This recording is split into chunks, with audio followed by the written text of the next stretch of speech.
No niin, nyt me otetaan mun kaverin kanssa Brain Blast. Tai ei tää mikään haaste, mutta me kuitenkin otetaan tällainen. Mulla on lemon ja mun kaverilla on mitä? Tää on toi Mustikka tai joku marja. mustikka. Ja nyt avataan tämä.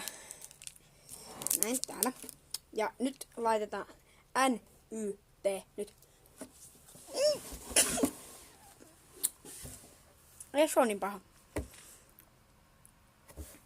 Ei oo niin paha! Ei oo niin paha! Ai vittu!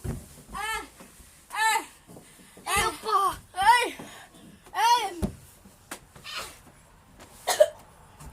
Ei oo paha! Sanotaan, että ei oo paha! Ja tähän kohdalla. Oho! Ai. Ja nyt mä puran sen ihan justi